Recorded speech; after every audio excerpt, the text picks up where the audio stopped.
Marekani itawezaje kuzuia meli za Iran katika mlango wa bahari wa Hormuz? Marekani imeanza kuzuia usafiri wa majini wa kuingia na kutoka katika bandari za Iran. Vikosi vya Marekani vinasema vitazuia au kurudisha nyuma meli zinazosafiri kwenda au kutoka pwani ya Iran. Washington inasema meli zinazokuja au kutoka nchi nyingine zitaruhusiwa kupita katika mlango bahari wa Hormuz, njia muhimu ya maji ambayo Tehran iliifunga kutokana na mashambulizi ya Marekani na Israel. Marekani itategemea meli zake za majini kudhibiti bandari za Iran, na hivyo kuzuia uwezo wa Tehran kufaidika na mauzo ya mafuta nje ya nchi katika jaribio la kuweka shinikizo kwa nchi hiyo. Hii inakuja baada ya wapatanishi kutoka pande zote mbili kushindwa kufikia makubaliano ya kukomesha vita ambayo vilianza tarehe 28 Februari, lakini kwa sasa nchi hizo ziko chini ya makubaliano ya kusitisha mapigano ya wiki mbili. Trump anataka kuweka shinikizo kwa Iran kwa kulenga shughuli mbili za kiuchumi. Moja, ushuru mkubwa ambayo Iran ilikuwa inautozwa kwa meli ambazo zinapita kwenye mlango bahari wa Hormuz.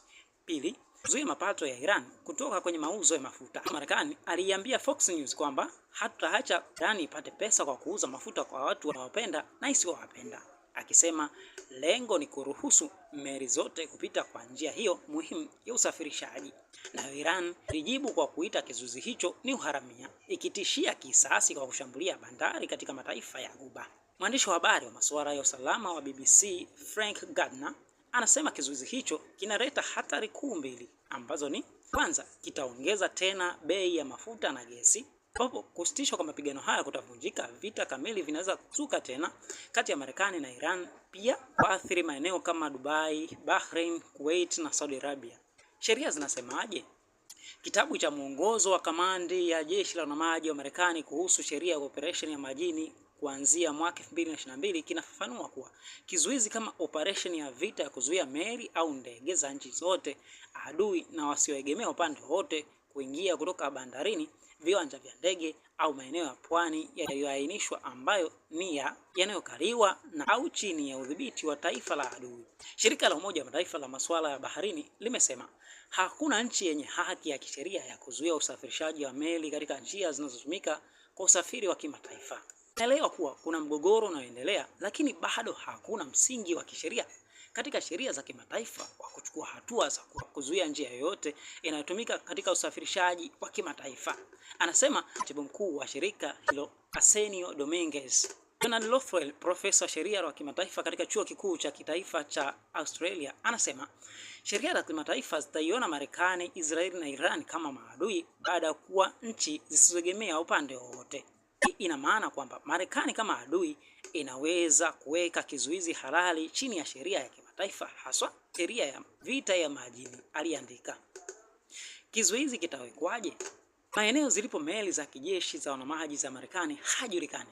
Hilo linafanya iwe vigumu kujua hasa ni wapi Marekani itajaribu kuzuilia meli hizo. Hata hivyo, jeshi la Marekani haliwezi kuweka meli zake za kivita karibu na pwani ya Iran kutokana na hatari ya mashambulizi ya makombora na ndege zisizo na rubani. Badala yake, lengo la kizuizi hicho huenda likawa karibu na Ghuba ya Oman, sehemu muhimu ya usafirishaji mafuta mengi duniani, ikiwa ni pamoja na mauzo ya mafuta ya nje ya Iran. Vikosi vya Marekani huenda vikatumia satellite, taarifa za kiintelijensia kufuatilia ni meli zipi zinazoondoka bandari ya Iran na kusubiri safiri hadi pwani ya Hindi kabla ya kuzuia. Kamandi kuu ya Marekani, CENTCOM, imesema kuwa zaidi ya meli 12 za kivita na zaidi ya ndege 100 za kivita za ufuatiliaji zinahusika katika operation ya kuzuia meli za Iran. Picha za satellite za tarehe 11 Aprili zilizochambuliwa na BBC Verify zinaonyesha kuwa meli ya kubeba ndege za kivita ya USS Abraham Lincoln ikiwa imesimama kwenye mashariki ya Ghuba ya Oman, takriban kilomita 200 kusini mwa pwani ya Iran. Hii ni meli ya kivita iliyo karibu zaidi na Ghuba ambayo BBC Verify imeiona tangu kuanza kwa vita. Hadi sasa hakuna meli zilizodhibitiwa au kukamatwa au kuzuiwa na Marekani. Kamandi kuu ya Marekani, CENTCOM, imesema itaruhusu meli za usafirishaji wa masuala ya kibinadamu ikiwemo chakula, vifaa vya matibabu na bidhaa nyingine muhimu ambazo zitakaguliwa. Katika operation hiyo, Marekani ilitumia helikopta kushambulia meli za mafuta zinazoshutumiwa kufanya kazi kinyume cha sheria katika bahari hivi karibuni. lakini jeshi la Marekani halijatoa maelezo ya kutosha ikiwa itashambulia kwa helikopta meli za Iran katika eneo la Ghuba. Trump amesema Marekani pia itaanza kuharibu mabomu yaliyo chini ya maji ambayo anayatuhumu Iran kuyaweka kwenye njia hiyo. Katika taarifa mpya siku ya Jumanne, CENTCOM imedai kuwa meli 6 za biashara zimeombwa kurudi katika bandari ya Iran kutoka Ghuba ya Oman. Data ya ufuatiliaji wa meli inayochambuliwa na BBC Verify inaonyesha kuwa meli 2 zinazoruhusiwa na Iran zilisafiri kutoka mlango bahari wa Hormuz zimebadilisha mwelekeo na zinaonekana kurudi nyuma. Inawezekana meli hizo zimetoa ripoti za uongo ili kuficha maeneo walipo. Athari kwa Iran na nchi nyingine kufungwa kwa mlango wa bahari wa Hormuz, ambapo usafirishaji wa nishati muhimu duniani hufanyika, kumesababisha bei ya mafuta kupanda ulimwenguni.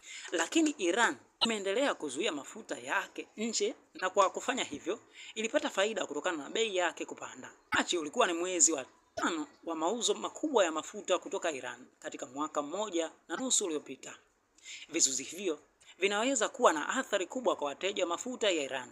Mwaka 2022 karibu 82% mafuta ghafi na mafuta mengine yalitoka katika mlango bahari wa Hormuz yalielekea nchi za Asia, kulingana na shirika la taarifa za nishati la Marekani EIA. China pekee inakadiriwa kununua karibu 90% ya mafuta ambayo Iran inasafirisha nje. Siku ya Jumanne, wizara yake ya mambo ya nje iliita kizuizi hicho cha Marekani kuwa ni cha hatari na kisicho na maana.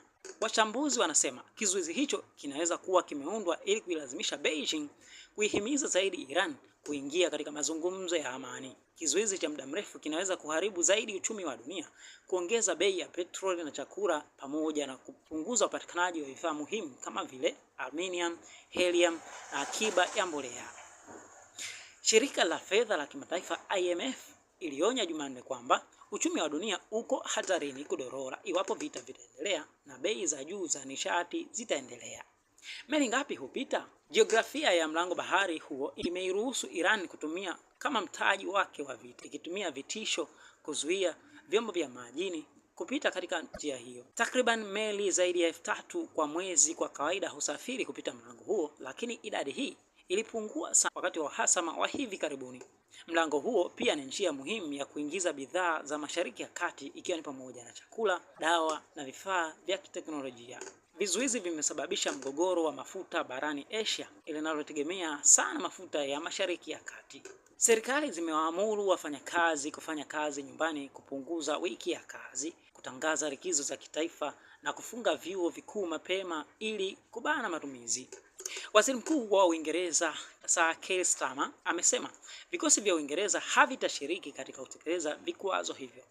Meli za Uingereza za kutafuta mabomu ya chini ya maji na mifumo ya kupambana na drone vitaendelea na kufanya kazi zake katika eneo hilo, lakini meli za majini za Uingereza na wanajeshi hawatatumika kuzuia meli za kuingia na kutoka katika bandari ya Iran. Trump amesema nchi nyingine zitahusika katika kuziba mlango bahari huo, lakini hakusema ni meli zipi. Trump aliambia Fox News kwamba NATO imejitoa kusaidia kusafisha njia hiyo na kuongeza kwamba itakuwa tayari